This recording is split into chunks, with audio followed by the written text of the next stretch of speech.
Hello everyone, my name is Tara and welcome to Aligning to Love.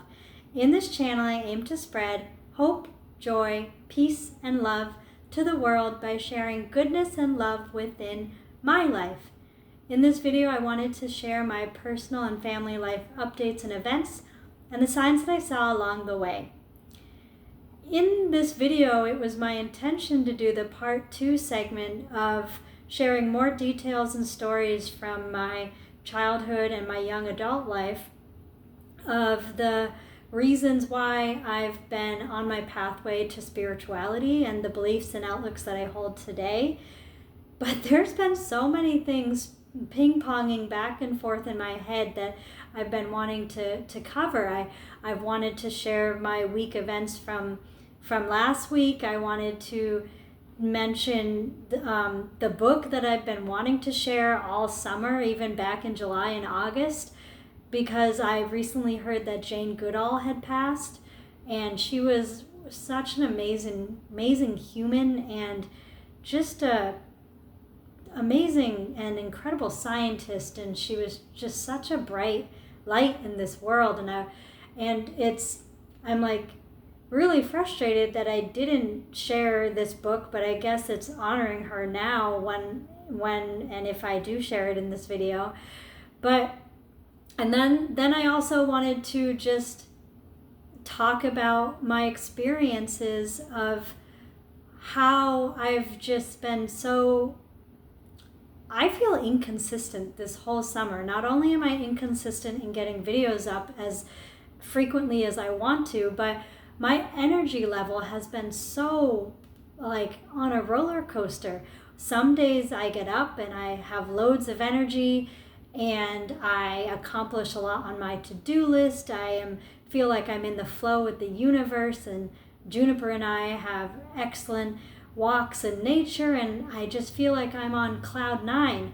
And then other days I feel like I cannot get even dishes completed or laundry taken care of, and I never even touch what I'm doing on my to-do list, and I'm just lucky if Juniper and I have breakfast, lunch, and my husband takes care of dinner, thankfully, and just making sure that I'm being present with her, and it's just, I have just felt so out of balance this whole summer, and I have been checking my thyroid, and that's all consistent, and it's not that's making me tired, and it's just, and I mean, I do have to say, this summer with the transition and even being in this new house, I am getting very little sleep with the sleep patterns that my daughter has been recently going through, but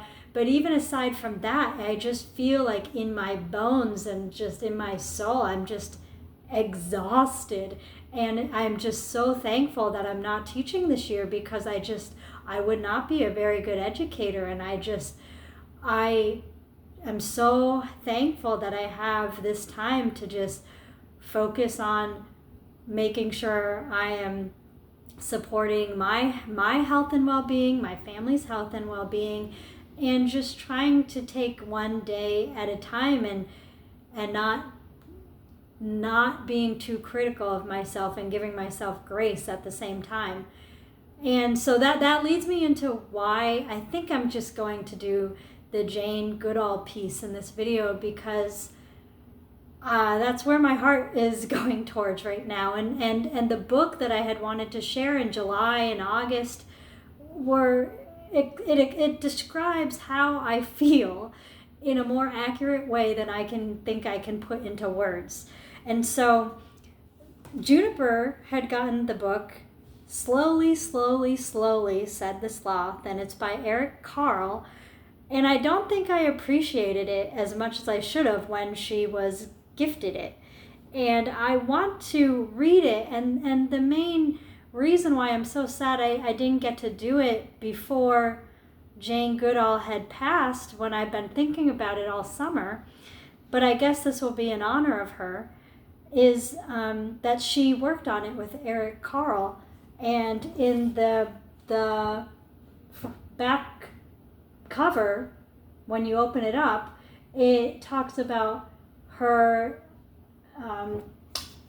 her studies and her information on sloths and how they're misunderstood creatures in a lot of ways. And I think when people either have things that are going on in their life that just is stressful, or it can be anxiety provoking, or it can just take their energy away from them, I feel like they often get misunderstood as insensitive or not being thoughtful to others, when really they're just trying to maintain a baseline for themselves to function and to be able to fill their bucket and their heart before they try to help other people. And again, there is always a time limit of how long somebody can be in that state before other people may get frustrated with them who are close family or friends.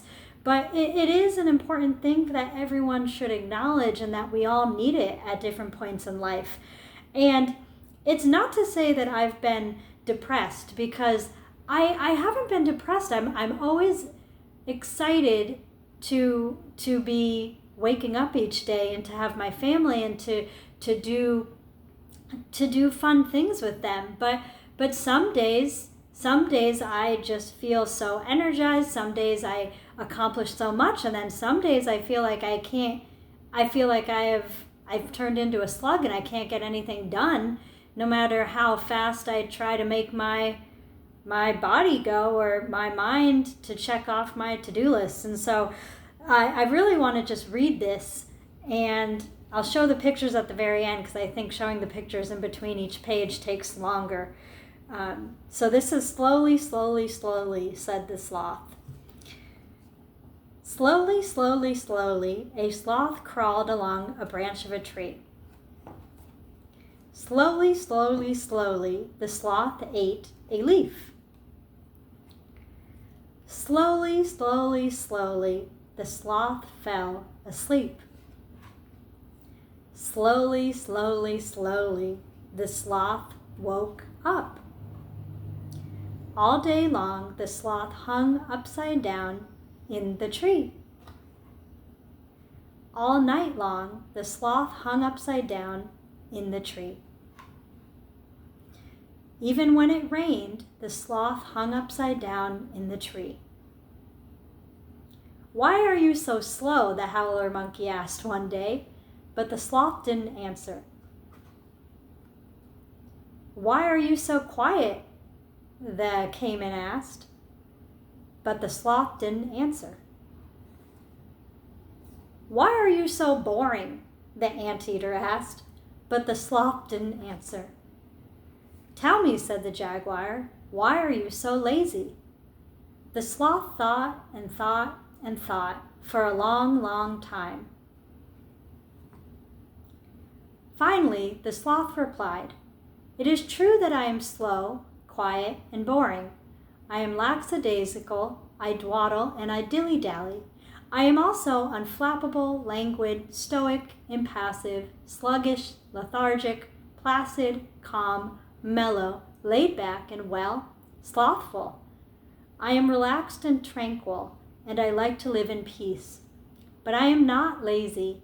Then the sloth yawned and said, "That's just how I am. I like to do things slowly, slowly, slowly." And then the thing I loved about this book, and I'll show you the pages in a second, is that the back pages has all the animals that you see in the story. And when you first look through the book, I didn't realize how there's over 20 animals that are in the pictures. But on each animal, you only see or on each page, you only see one or two animals. And if you look closely, there's usually more. And I just think it's fascinating. If you're somebody who goes through the book fast, you're not going to realize just how many animals you do see in the whole story. And with the concept of the book, it forces you to go back and really take a closer look, because there are so many animals that are introduced, and even if they're not named, they're still in the pictures. And so I thought that was clever. On the very back of the book, Eric Carle says this. It says, "Why are we always in a hurry? Rush, rush, rush. We scurry from here to there. We play computer games. Then quick, click, we watch TV. We eat fast food. Everyone tells us to make it snappy. Hurry up. Time is flying. Step on it. There's so little time just to be with friends, to watch a sunset, or to gaze at a star-filled sky. Ah, what we could learn even just a little from the gentle sloth who slowly, slowly, slowly crawls along a branch of a tree, eats a little, sleeps a lot, and lives in peace." And so I had wanted to share this book in the July month, in the August month, and I just, for some reason, didn't feel like there was, in my mind, a reason how I could connect it to my life, even though it was very, very quite literal that I could, but I don't think I felt like I had the words to say it. But this book is so simple, and it just really, really depicts how I've been feeling and needing to be that type of sloth. And even when I was living for the month with my parents, with my family, my husband and my daughter, I wasn't reaching out to friends at all, because I was still so exhausted from the move, and also that month being alone with Juniper for the majority of the time until my husband had his time off to visit us on the weekends, or his days that he had off. And so I think, and also I really never got a chance to recover from the school year. And so I think my body has just been needing to be in that quiet place, and to not reach out to friends that I've been back in my hometown. And so in September and October, I've definitely seen more of my friends that I grew up with, which has been incredible. But August and September, like even the beginning of September, I really did need that just sanctuary of just being with my husband and my daughter and my parents, and living with my parents. And it was such a blessing that they were able to house us and host us for the month of August, because it was going back to like the sanctuary that I had as a child, of what I felt like being taken care of my parents. And I'm just so thankful, and I feel blessed that I have my parents still living and willing to host us for that amount of time. And it was a month that I'll always remember and I'll always cherish, because there's not many times in your adult life where you get to live with your parents and be the generational families under the same roof. And I just really loved this book, and especially when I heard that Jane Goodall passed in the beginning of October, she is somebody that I just admire. And when I was a second grade teacher, we had a part in the curriculum where the students would pick famous people, whether they were artists, celebrities, scientists, mathematicians, civil rights leaders, or Nobel Peace Prize winners, or anyone that they could think of that was inspiring to them, and that they had books or research that they could learn about their lives. And Jane Goodall was always one that was picked throughout each year that I taught second grade. And I was just so sad to hear of her passing, but she's done so many amazing like literature books and research on animals, and her time on the planet has been such an inspiration. And so I love this book. I appreciate it much more than I think I did when Juniper first got it. And yeah, I'm just so sad to hear about Jane Goodall, but I'm glad that her work will always be here and that we can still learn from her even though she's not physically on this plane anymore.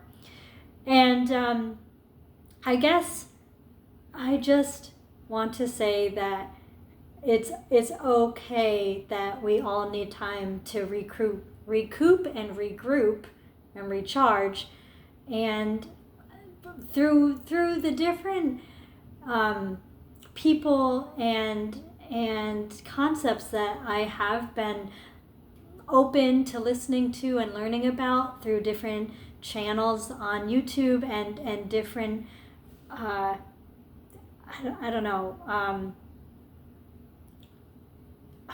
forgetting the word that I want to use, but the people that are amazing in their field with both astrology, but also just talking about concepts that have to do with spirituality. And a lot of them say that right now we're in a time where we need to really focus on our body and our mind and filling it with loving and peaceful thoughts, because things do feel heavy, not just in the political piece and the events that have been unfolding, but also within our body and our minds. It's just things are very heavy, and we need to make sure that we're doing what we can to keep ourselves healthy, keep ourselves in higher thinking, not positive, because it's important to validate what you're feeling, but making sure that we find the time to get the rest we need so that we don't get sick, or take the self-care that we need so that we can support other people. And so I think that's where I'm going to stop the video for now, and then maybe I will be able to upload the part 2 that I had intended on doing of my other events and stories that I've had growing up that helped get me on the pathway to my spirituality. And then I also have loads of weeks that I want to talk about, but I'll pull from just different hopefully 1 to 2 day events, so that they're not going to take up long videos. But I do want to be transparent in sharing that I am also, like, even though I'm spiritual and I usually am a very happy-go-lucky person, it's not to say that people that are happy or positive are always like that all the time. And it's okay, and it's what makes us human. And I think now more than ever, we're in a society where hard work and constantly showing that you're busy or that you're working hard is always admired, and it's not always appreciated or looked on as